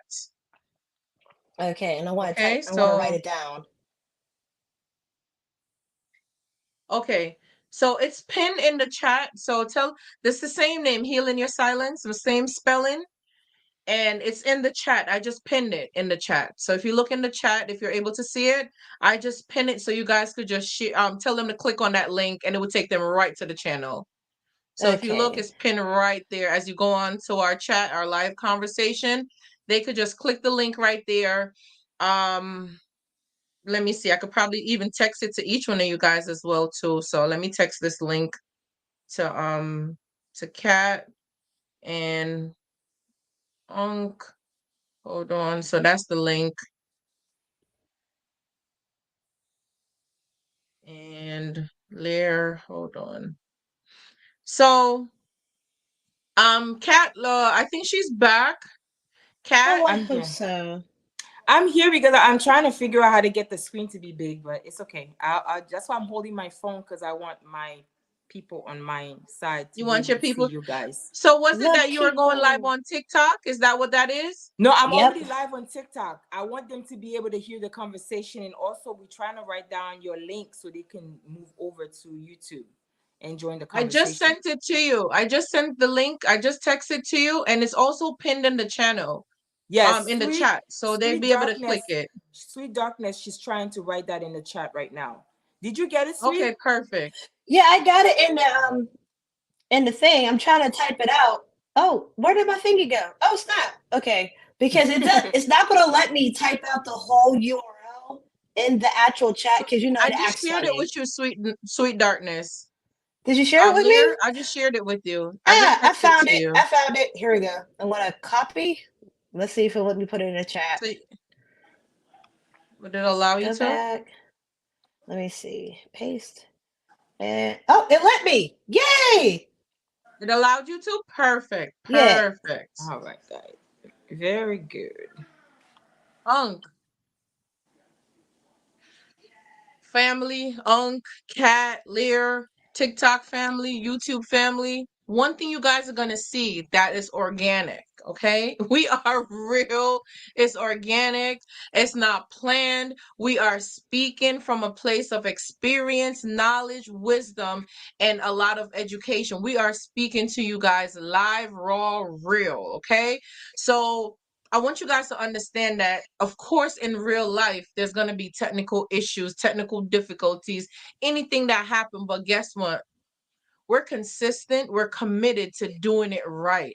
And we might have hiccups this time around, but now we could plan, we could prep, because this would give us an opportunity to see what it looks like, and we can do it better the next time around. It could be more prepared. We could come up with a nice topic. We could share it out to people and get our communities to come together and grow each other. You understand?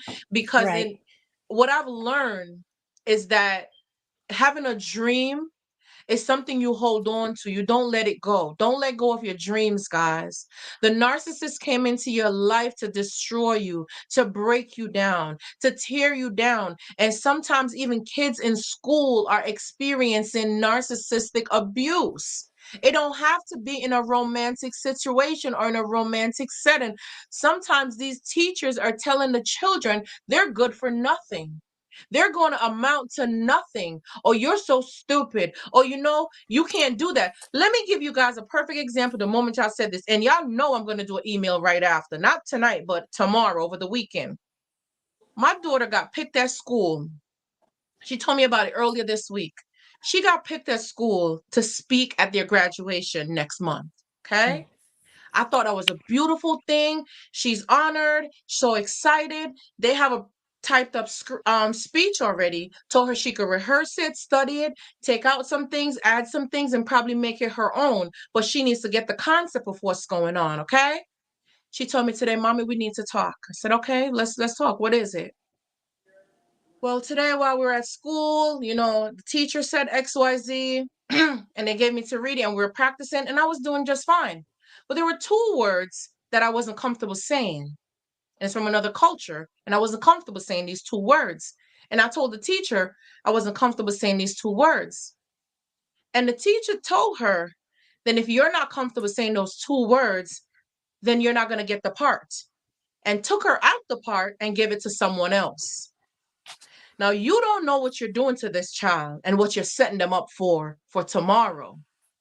But I'm happy you did it to my child because she got a mama right here that's going to step in for her. And we have a relationship where we speak about things and we talk about things that's going on. You understand? So these are the small little seeds that teachers sow, and they do an amazing job. Let's not take away that. But I'm just saying, amongst everything, there's a combination of people in every society. I'm not singling out anything because it's my child and it's one situation. No. But you don't give somebody a role like that, and because they're not comfortable saying a word, you're going to take that away from them. You understand? Find out how you guys can compromise and come to a medium and an agreement to see what other word could be replaced with it, because it's from a completely different culture that they have no idea about. So don't force things on people because you feel as if you have an authority and a power over them. It doesn't work that way. You understand? It does not. And the same thing in a job. But the boss feels like they have authority over you. They tend to use their power and throw it around to abuse you. Mm-hmm. It's not okay. But once we learn and understand what these toxic, unhealthy things are, let people know that you are not going to get away with it. We're going to speak up about it. We're going to advocate for each other or for our children. We're going to advocate and we're going to speak for them. And it's the same thing in a relationship. Men do get abused in relationship as well too. Women get abused in relationship as well too. It goes both ways. So what is it like being married? It takes a whole community. It's everybody is involved in this marriage because it starts from the childhood, the things that you're exposed to, the support, the love that you get from being in the household that you're raised in. It starts right there. So if your children don't feel like they have the love and the support and the nurturing that they have, guess what? They're going to go outside and they're going to try to seek it from somebody else. It starts with us. We make the difference at home for our children. We create an environment for them to prepare them and set them up for the future tomorrow, because they're going to become the future tomorrow. Because we were in situations back then where we wanted that support, and we wish we had that, because we would have never come out here with these toxic, narcissistic people that are abusing us, and we accepted because our voices weren't heard with our parents before. We weren't accepted. We couldn't speak. We were nothing. I felt like I was nothing. I couldn't speak. I was like told to shut up. Go sit down over there, son, stopping eyes. Like, that's what you hear. And it's unfortunate, but you go through it and then they tell you that wasn't so. Like, you didn't experience that. Yeah, you didn't know what you experienced. And being exposed to trauma, and now you grow up into this society, right? So it starts with us. And marriage really starts with us. if we're really going to take it back there. Because even making these poor decisions, being divorced, right? My children's dad, that's who I was married to, being divorced, it's like now I'm in a single parent household. So now it's like I said, it starts at home. But the best thing that I could have done for myself is heal myself so that my children wouldn't see two unhealthy, toxic people fighting to be together when they know they can't stand each other. You understand? So I separated myself and become whole and healed by myself. Now they get to know us individually. Now they can have a relationship with each parent individually than the toxic togetherness, and understand that you don't have to accept anything. It don't matter what it is. You do not have to accept anything. And that's something that I had to learn and come to terms with. Now they can have both parents separate. Now they can know what a healthy household look like. They know the difference. So like I said, it really starts with us. And now let's teach them the right thing. They don't hear me talking bad about their dad. For what? What for? It's still their dad. They have a relationship with him. They call him and they talk to him. That's their relationship. Allow them to have a relationship. And I commend all you guys who are healing, recovering, going through this. Just know that you're not alone. You're not alone. You have a whole support system, a community of people that is here to help you. But everything really starts with us. I didn't get married for the right reasons. I didn't. There was no vetting process. It's just somebody I knew. That was it. Nothing else. I knew nothing about this person. Then he was a family friend. And I thought I knew him. That's it. So guys, that's not enough to make decisions. Like Ung said earlier, right? Ask deeper, meaningful questions to deepen the bond and deepen the relationship so that you can have a long-lasting relationship that's more effective to take you into marriage. You know, Kat, I'll just shut up and just let you come. and I feel like a lot of people want the wedding, but they don't want the marriage. The reason that I say they don't want the marriage because people is not want to invest time in making it work. The minute something goes wrong, they're ready to check out because they love all the festivity. They love the white dress. They love the party, the flowers, everyone what they have to say. But you know what? At the end of the day, when everyone's is left, it's you and your husband that have to deal with everything that you guys are going through. Ain't nobody gonna remember, the big wedding you had. They're gonna come and eat your food. They're gonna go talk about you, how their belly wasn't full enough, how they ran out of liquor, all of that. So people want the wedding. They enjoy that, but not willing to put time into the marriage and to making it work. And in marriage, it's the beginning. It's not the end goal. People look at it as the end goal. I got the ring now. I'm married. I got my husband. I got my wife. That's the beginning of it. That's when the real work began. Because through marriage, just communication. There's respect. There's patience. It's a partnership. And I wrote a few things. There's loyalty, sensitive. Some people are very harsh. Their heart is like hard as ice. They don't have the capacity to connect, with their soulmate and be able to have a conversation with them. The compassion is not there. Intimacy. People look at intimacy as just being sleeping with that person. Intimacy is not just that. Intimacy is through conversation, connections, what you built with that person. That's also intimate. You can be intimate mentally with that person. You don't even have to do the physical part of it, you know? And people is not willing to do any of that stuff. They're just looking at intimacy of just sex, you know? And security. We all want that security, that partnership, that feeling of being appreciated. The appreciation is not just you as a woman feeling appreciated for what your husband should be doing for you. The same thing, you should be giving that back to your husband too. Appreciate him for what he does for you, for working, for being the man, the husband in the house, the leader, the solid pole to make sure the household is functioning the way it should. Peace, I said protection, peace, loyalty, communication, submission should also be between both the husband and the wife. Submission, people are looking at it, it's just the wife has to submit to the husband. No, the husband should also submit to the wife too, because it's one unit.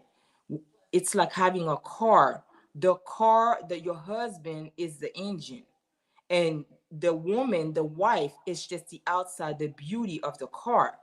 But guess what? The beauty of the car is it has no value to it if the engine, if it doesn't work, because then the car can't move. It just stays stagnant. And your husband is the head, you the neck.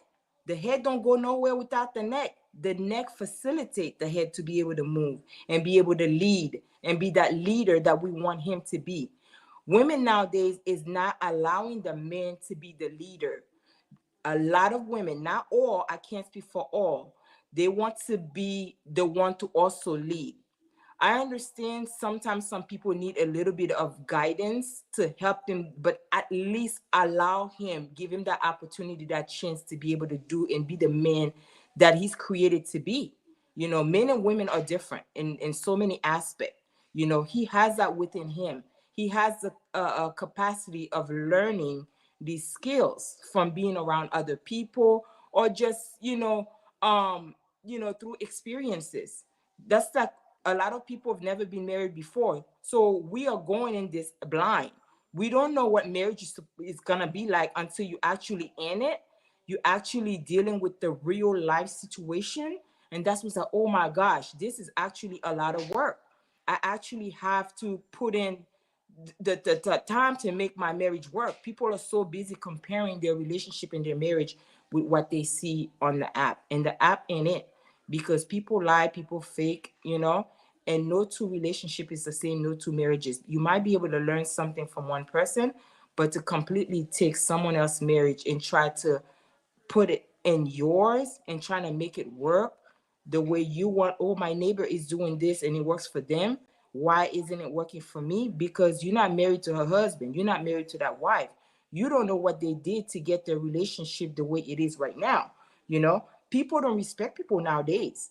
The men disrespecting the women are disrespecting the men, the yelling, all of that. How can you have good communication when you guys are both yelling at one another? You're not hearing each other.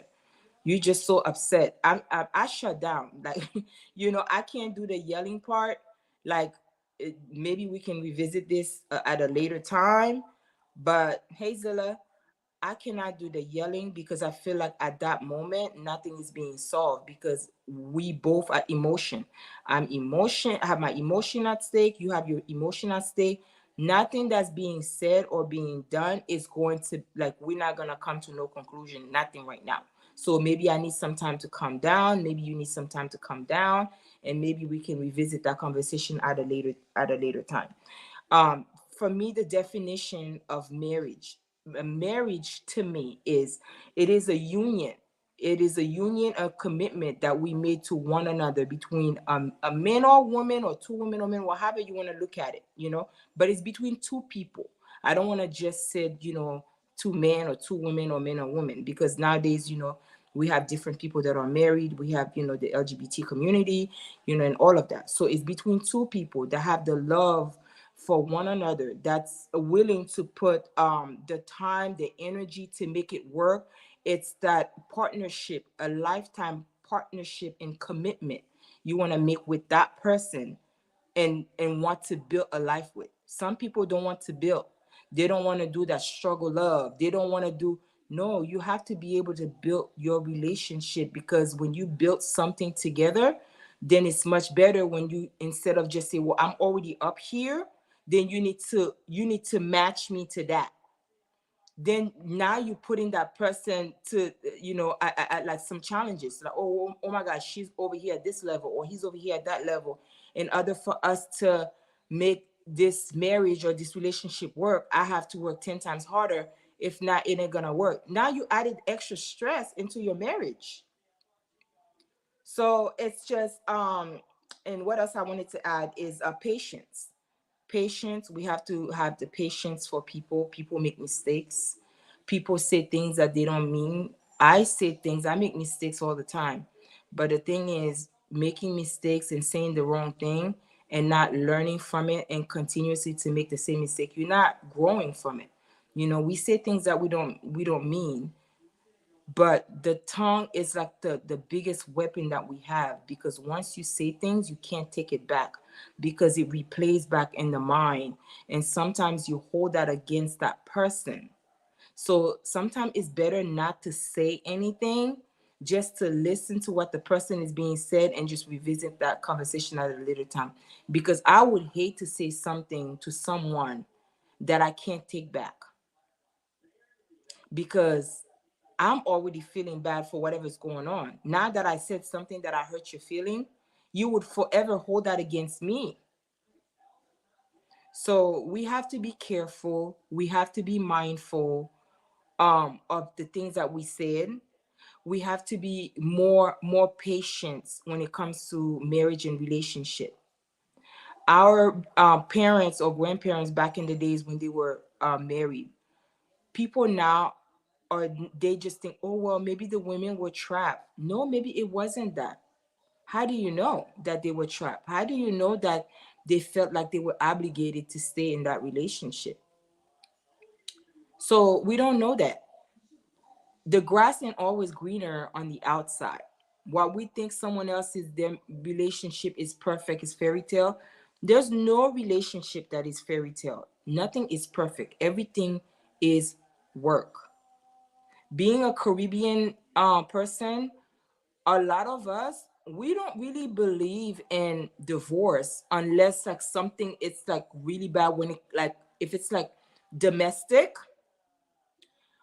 But if it's something minor relationship stuff that can be worked through, we stick by our man, we stick by our husband or the wife, we make things work. But if it's in a situation to where you are in danger, the kids are in danger, to where it's become abusive, at that point you have to leave. I had to make the decision to leave for me and my children. So I would never encourage anyone to stay in an abusive relationship. That's not gonna work. But if it's minor, little things, income, things gonna happen. Sickness, things gonna happen. Being stressed at work, that's gonna happen. Mortgage not being paid on time, the house not being clean. We can have conversation about that. Just certain things, you guys have to be able to have communication. I've learned a lot of things from my past relationship before that I want to apply in my new relationship, that whoever I'm going to be dating, because I don't want to keep making the same mistakes. I wasn't perfect in my marriage. I wasn't perfect in other relationship that I was, but I know whatever I did, the part that I played, I tried.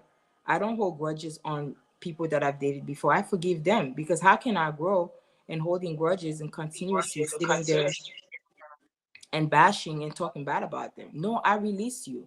You no longer hold a space in my head. I'm not angry. I'm not bitter. That doesn't do anything for me. So I I love don't. that you said that. And I love that you said that.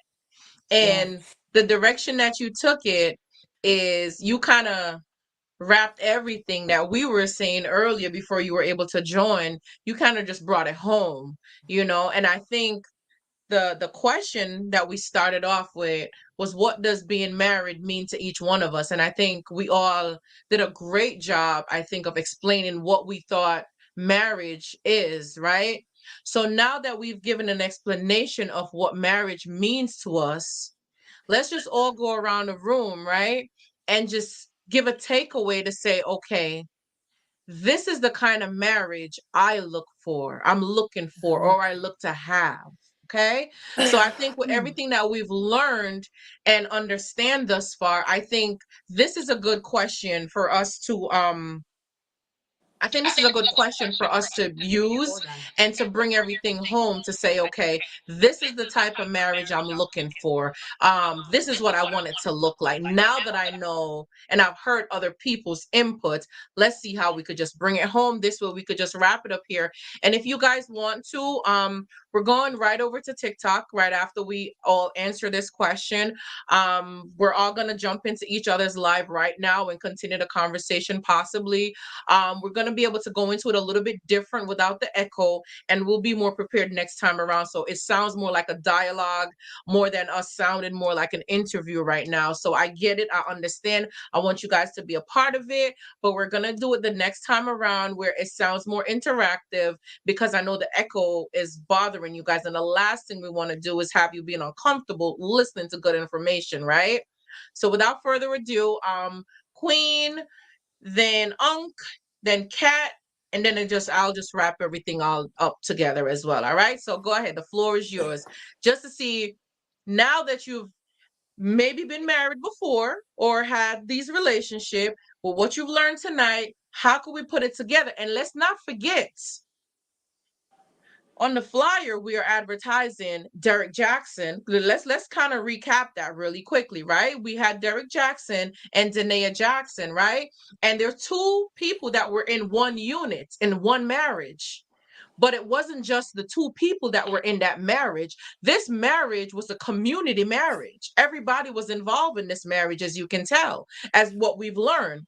So Danae's definition of a marriage was something completely different from what Derek Jackson's definition of a marriage really is. And hence the reason it's now a public display of what not to do.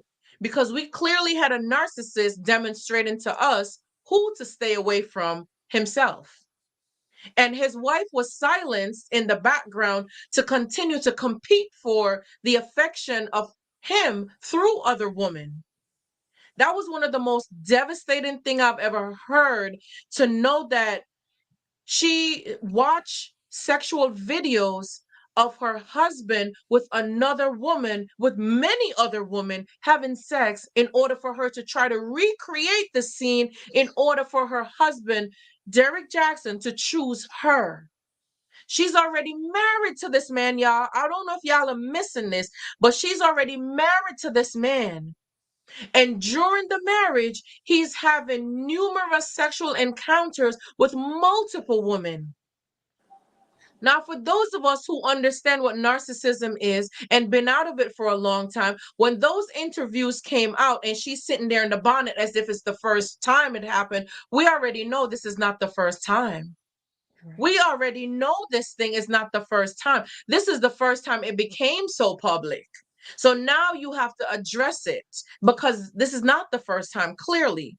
Here you are now speaking your truth and finally being free. And we commend you. We don't shame you for it, because many of us have taken the narcissist back numerous of time after they've done hurt us, destroyed us, embarrassed us, dragged us through the mud. We're still protecting the person, our abuser. We're still protecting our abuser, right?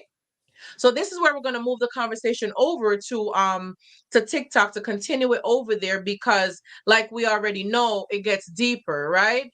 And we want to have it in a more comfortable dialogue where we all could just chime in a little bit different. So you guys could just join us over on TikTok. We're moving back and forth, as you can tell. Follow Kat's page, or you can follow mine, and you'll be able to jump right in there. Hey Brooklyn, you see Jackson in the chat over here. Hey, hey Jax, right? Hey, yo, he's That's- a hot mess. Brooke, he I finally know made Jackson's it. sitting right up here. About So with time. that, we got to see one marriage, right, with multiple people involved in this marriage. Now, I wonder, did they even have the conversation? What does marriage look like for them? What does commitment look like for them? Is it monogamous? Is it a group thing? These are some of the questions, like we said, to ask in a relationship. And it's obviously not the case in this situation. So with that being said, right, take over the floor, Queen. I just wanted to recap so everyone know kind of where we were in our discussion, because I know that's a part of our flyer as well too, right? Because that was a marriage that was in the public, in the eyes of the public, right? Showing Right. that this is a marriage, and it was so beautiful, right? most of us didn't even know they were married, or he had a wife. Basically, we didn't know that, how things was portrayed to us. Like, we didn't know that this was taking place until the embarrassment. That's when we started to find out all these things, which goes to show what already was happening behind closed door. And as she confessed, she was raped. She never dealt with the rape. She never healed from the rape. 2 weeks later, 3 weeks later, my apologies, she went into a relationship with Derek Jackson. So the same thing that she just experienced, rape, she's now living it through a relationship. She hopped right into a relationship without being healed. And these are some of the things that a lot of us go through. We're not healing from toxic relationship, not healing from traumas, not healing before bringing things over into another relationship, thinking that the relationship is somehow going to heal what you're going through. And in reality, it does not heal what you're going through. And I just want you guys to take the opportunity to really look into yourself and see the things that you're accepting, the things that you're tolerating, and why you're staying. So you have to go back into these unhealed wounds that have left you broken for such a long period of time in order for you to heal them and become your greatest self. Queen, I interrupted you once again, my love. My apologies. It's okay. It's all love. It's all love. We ain't doing nothing but spitting out golden nuggets of information. It is all good. I enjoy hearing other people talk because I can talk for miles. But with all this being said, I'm very happy to be here and have all this dialogue going on. It is so important to me for us to realize and know what's going on, especially when it comes to these situations, because nobody asks for these things to happen. Nobody is responsible for these things that are happening to us, but we are accountable to do the work to make the healing happen for us. Like you said before, healing is a lifelong journey. We're going to constantly go into situations and have things happen to us, even major or minor, that's going to traumatize us. So we have to relearn who we are and go through that process of healing, some form or way, or shape or another. And when it comes to these relationships, where a lot of concern for me is like even going forward into wanting to be in a relationship, not gonna lie to you, I'm still in a process where I'm in my isolation where I'm more so fearful than anything else because I don't want to sit here and meet and be in a situation with the wrong person again. And it's taking an effort for me because I have to change my paradigm of thinking, my perception of what I see, and understanding that the definition of insanity is doing the same thing, expecting different results. I don't want to sit here and turn around and then be with the same person in a different body. So, like, I have to tackle what's going on with me first. I think I did pretty good of a job.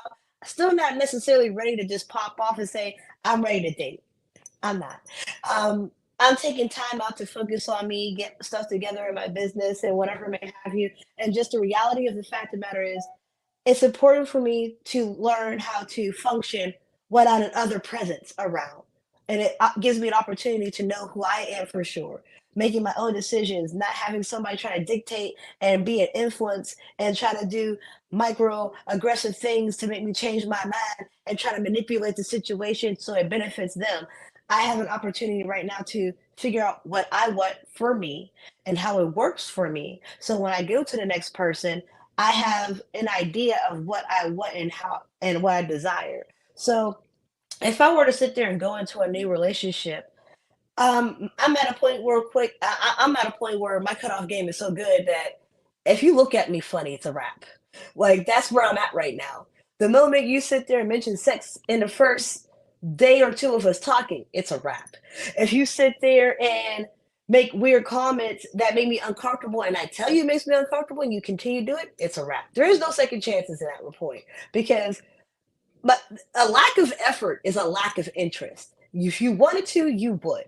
Just like even when I see this is where my concern is a lot of the time. And Mr. If you tell me if I'm wrong, but I notice this about men a whole lot of the times. It's like even though they have their own list of what they want out of a woman, it's not like you have to meet the whole criteria to list. You can meet certain things and it'll be just enough for them to deal with you. Sometimes they don't even have to like you, but they'll fake it. They don't even have to like you, but they like the benefits that come with you. You get what I'm saying? So I've even already been in a situationship that all this person wanted was the benefit of me. And it got to a point where I got sick and tired of being sick and tired. You ask somebody, what are we? And they don't give you an answer. That's a red flag. Just leave. Don't even bother. Just leave. And it's it's so overwhelming to the point that I'm trying to get myself to the best position where I'm comfortable removing myself because I've been alone. I don't have anybody no more. Like TikTok's my family. That's where I hang out at most of the time. That's where I do most of my socializing because I have literally isolated myself from everything else at this point. Not healthy, working on it, trying to make plans to go outside to do more things, working on it, but not yet. Getting there. It's progress. But I have to be comfortable with who I am and stand firm on what I believe. So when my boundaries are being challenged, I know how to check it. And I say, "Oh, I mean, it's not a big deal." No, it is a big deal. It is what it is. I said what I said and I stand firm on it. If you can't respect that, you don't respect me. And that's where finding your self-worth is so important. Self-worth as above all things. It's not about being selfish. It's not thinking you're better than somebody. Knowing what you want and knowing the fact that this is important to you is all that matters. If they can't align with it, they can't see your value, they can't see your worth. I don't really like the idea of what you bring to the table. I feel like that's a disingenuous question because if you can't see the value in me to want to be with me, don't bother me. This is not an interview. I ain't got to put out a resume for you to sit there and say, this is what I can do. No, either you see it in me or you don't. Just like you asking me, what are you looking for? I'm not telling you that. Either you want to show me what you're looking for, what I'm looking for, or you're not. I'm not giving you the playbook so you can sit there and mirror what I love and then play me on it. Been there, done that, and signed the t-shirt. I'm done. I don't want none of that. I love that. I love it. So we already know exactly what you're taking away and how you're going to recreate what you want going forward. I love it. You're up He knows next. what Thank you he so wants. much. Thank you. I what I take away from a situation like this, y'all, is that not only can sometimes you lose yourself in a relationship, right? But a lot of times we find ourselves inside of a marriage and we can actually lose ourselves in life, meaning we get caught up in work, we get caught up in children, we get caught up in making sure that the kids at basketball practice, the girls going to band, whatever the case may be, right? And we'll find ourselves neglecting the important parts of the marriage, which is the CC, right? The care and concern. Because at the end of the day, especially from a man's perspective, if that man is not getting that care and that concern, if that man is not getting that attention that he needs in that marriage, then eventually he's going to start to seek for it outside of that marriage, right? So I want to say this for you ladies, always protect yourselves, right? Because remember, motive is everything. We all have motives. Every one of us, I don't know what happened to the system, but every one of us have motives, right? When we get into these relationships, when we vetting, there's a motive. Hey, I am plotting to potentially date this person because I can see a future with this person. There's always a purpose for it. You're not just doing it for fun, right? And so we have to protect ourselves against predators because you do have people who prey on you. And if they see that you're a very religious, like it could be something like she's a very religious woman, right? And she's a very serving woman. She's a what they call traditional woman, whatever the case may be. And you have some people, some men who were prey on that and they would, take advantage of that. And what that does is harm and kills and destroys the self-esteem. So I think if you're coming out of a relationship or a marriage like that, looking to get into another one, first of all, allow yourself time to heal. Allow yourself time to heal. Never, don't jump back into no relationship as necessary earlier. Just find two or three people to date. Like figure it out. After you heal enough to be able to safely go into those types of situations. But it's a three-step process, right? In the Aramaic laws of living, healing. It's a healing process. It says accept, eternalize, and release. So first thing is, ladies, accept what has happened, right? And for the fellas too, because men go through traumatic in abusive relationships too, physically sometimes and mentally. Most of the time mentally, because y'all women can be something else with y'all words, right? Um, you have to accept what's going on and assess the situation. But once you accept it, once you say, okay, this is what's happening, now you have to internalize it and say, hey, is there anything that I can do to change the situation? Is there anything that I can do to make this marriage work or to make it better? And if there is, then you have to take the necessary and proper steps toward making it better, whether that be counseling, whether that be a therapist. You know, my people are from the Caribbean too. So although I don't know too much about it because I'm born and raised here in the States, but my family, you know, a lot of them live in Florida and we're from Haiti. They're Haitian too, right? And so I know what Kat was saying when she said like we like marriage is nothing to play with. I don't just willy-nilly believe in throwing marriages away. If it's a physical abuse or something where it's detrimental to your health or safety of your life, yeah, you gotta run, hightail it on up out of there. But you know, we have to just take precaution in the way that we approach marriage. And I think that if we learn to ask the right questions and vet properly, that you'll find that the person that you court, right, you'll be able to see the motive and see the intentions of that person sooner than later. Because remember, we all know about the 90-day rule. We all know about all these things that women throw out there, right? And so, guess what a man will do? A man will wait 90 days. He put on a show. Listen, put on the best show of his them 90 days that you ever seen. And then once he knows getting close to time for him to get it, and once he get it, now he'll change his whole perception and the whole energy is a shift, and you'll be like, dang, that ain't the person that I met. And it's the same thing in a marriage. You know, marriage is fun, right? Marriage seems attractive. It appears to be attractive. So everybody wants to say that they're taken or that they have been chose or picked, right? And so once you become married, then here comes the test. Here comes the hard part, right? Here comes the struggle because you're not gonna always, you know, what happens if one person loses a job or is down on work or you know the finance is not coming in like that. What happens with rearing a child and you know, like I think I told you before, that's about my daughter, you know, and her situation with her promiscuousness and everything that she was going with. So then you get into this, like this can cause friction in your marriage. So it's like it's about weathering the storm. And I think if anything, just take away from um, this conversation, communication is very important. Vetting and asking the right questions when you meet a person is very important. Pay attention to the signs and the symbols. They're for the conscious mind, right? Pay attention to the red flags and beware and be cautious at all times of the predators. So you have to beware of the small, intricate details that a man is or a person is not showing you. If a person's not calling you on a consistent basis, or if the texts are seeming a little slow, or it's not making sense to you, 1 + 1 ain't equaling 2, then it probably ain't mathing. The math ain't mathing, you know, then that's not that. And so don't be naive in a situation. Don't be so quick to fall in love, right? Or in lust. Because a lot of us we go into a situation because we feel like, oh, this person looks good. But appearance may not always be what it is, because it can be like an apple. It looks good on the outside, but when you bite into it, it's full of bitterness and gall. So we have to be careful with those things and just approach marriage in a more sacred way and not look at it as a contractual agreement, but more of a sacred covenant between you and that person. And I'll land my plane there. Wow, I love that. I love how you brought it right home.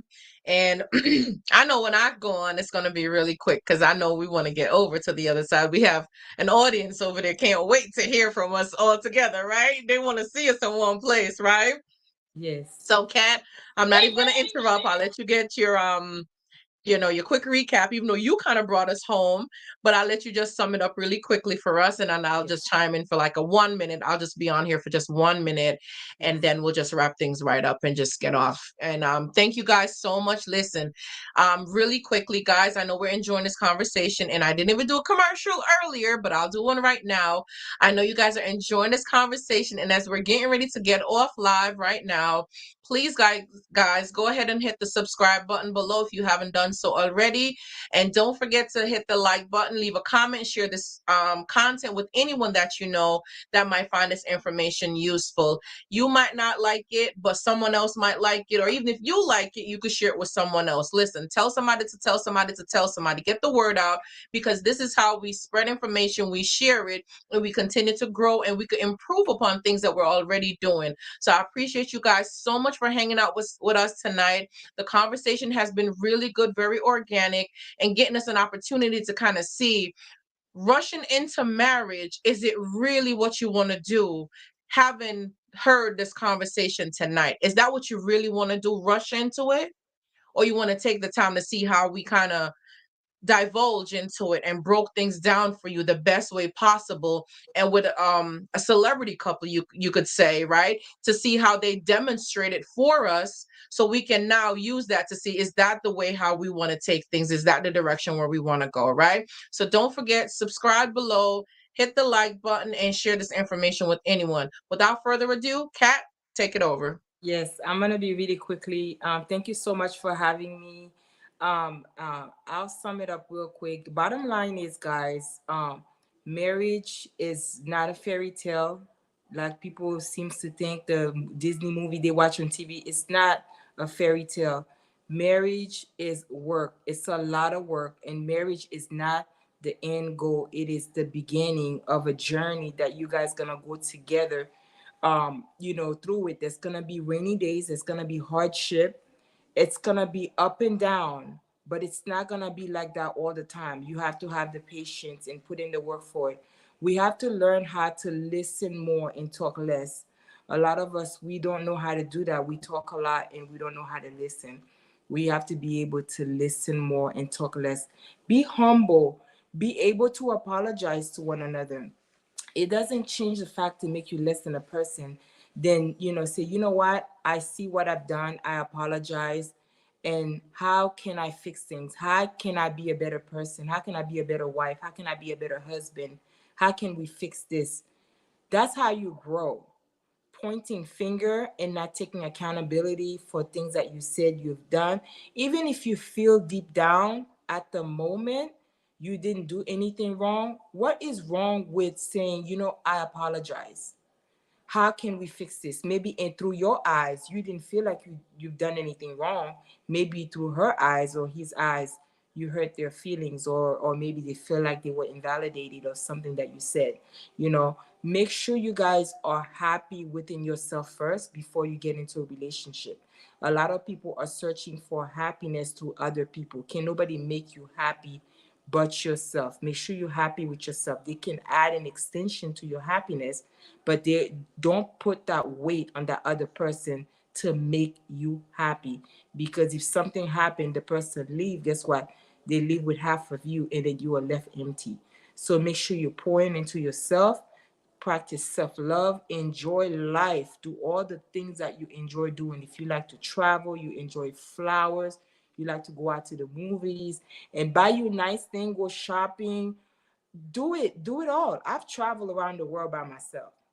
I didn't wait until I got married for me to travel and enjoy the best thing of life, because I don't know what tomorrow brings. Tomorrow is not promising. So we have to live within the moment. I'm not going to bust my behind and work, and then say, oh, I'm going to work for the next 5, 10 years. Maybe I'll take a vacation. I'm learning to give myself a vacation once a year.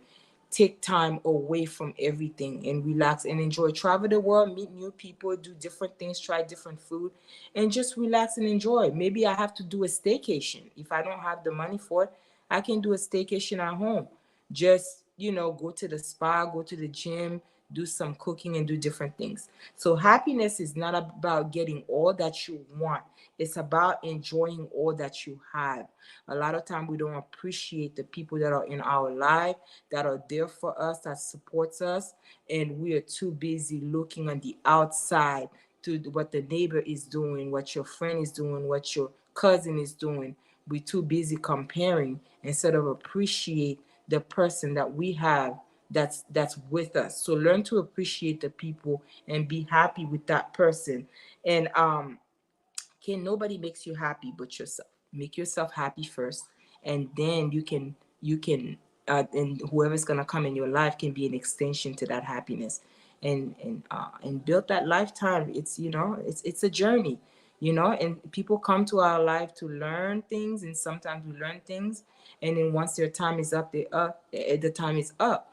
But learn to take whatever you take from either friendship or whatever it is, and apply it to the next person, and keep building yourself up and keep growing, because every day we are a different person. I'm not the same person I was yesterday, 5 years ago, or 10 years ago.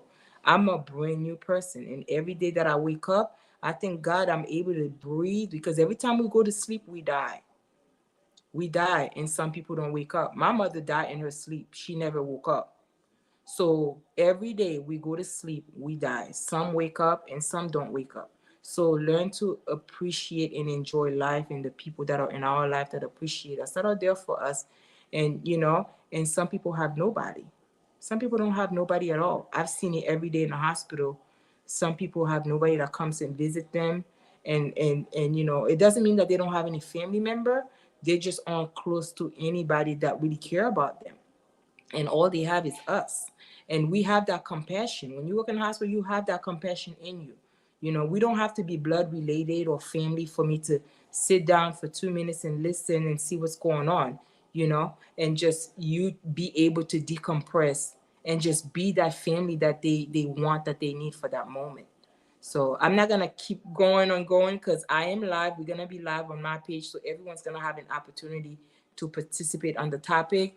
um Healing nurse, I'm gonna let you lead the conversation in my life, and then everyone Got can you. respond to it. Okay? So it's No your worries, topic, my so love. I I want you got to lead you. it. Okay. I got you. Guys, Thank I you. love you all so much. I appreciate you guys so much for hanging out with us tonight. You heard it from the people. You heard it from the people. They already told you that these are some of the things to look forward to when you're getting involved in a relationship and a marriage, okay? Start early, start with the vetting process. That's where everything starts. It starts off with you having these conversations, getting to know someone. It might seem scary, it might seem as if you don't know what to do, you don't know how to ask the questions, but when you're healed, when you know who you are and you found your identity, when you found your voice and you can reflect on who you are as a person and what is it exactly that you're looking for, it makes having a conversation much easier. Because now you know who you are, you found your identity, you've healed from your traumas, and now the traumas don't define you anymore. They are a part of you, but they don't define you.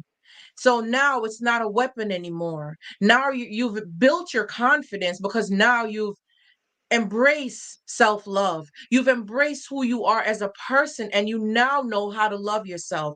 So now the things that were traumatizing before are no longer traumatizing, because one, you've taken the time you needed to heal from the things that hurt you, the people who have molded you into becoming who you were. Now, do these things necessary. If you need to book a one-on-one session with me, I do have availabilities. You can click the link in my bio to be able to book a one-on-one session, so I can help you to get to the other side of this thing that you've been going through and learn how to heal from this traumatic experience or experiences that you've had. If you're not sure about vetting questions to ask on a date, again, book a one-on-one session with me. I'll be able to go over these questions with you. If you're not sure how to start the dating process, absolutely book a one-on-one session with me. We can have these discussions. If it's something where I feel like you need a longer session or longer sessions with me, then we'll come up with a game plan that's customized to help you and is proven with other clients that I have to work for them. Let me tell you guys, I've been married before. I have the experience. I know what I'm talking about. I did it blindly. I had no experience. Now I have the experience. I found my identity because I made that identity switch. I was this office working person, heels every day, suits every day. This was me every day, a bank manager for the bank. So this is how I go to work every day. So I was this boss type of lady, but I was so masculine. I was so masculine, being such a boss and being a masculine boss at the same time, trying to be sweet, but I didn't have a balance. And when you don't have a balance and you have all the money that you have and you look beautiful and you're intelligent and you're smart and you all these things that are external, but you're internally broken, you're going to attract who you are, the broken person inside of you. So you could dress and look so cute and beautiful and handsome on the outside, but that brokenness on the inside is going to bring you the partner that you desire, because that's what you're attracting. Take the time to heal what's on the inside, because it will eventually reflect on the outside, so you can make better informed decisions going forward. I appreciate you guys for spending such a long time with us tonight. Again, thank you so much. It's your favorite life coach, Nessa, healing your silence, with a community of amazing people here to bring you guys again one more live stream to let you guys know you are not alone, and we're here to do this together and to go on this journey together. I love you guys so much. Do not forget, hit the like button and subscribe to this channel. Have an amazing night, my loves. Good night, y'all. Good night. Hi, guys.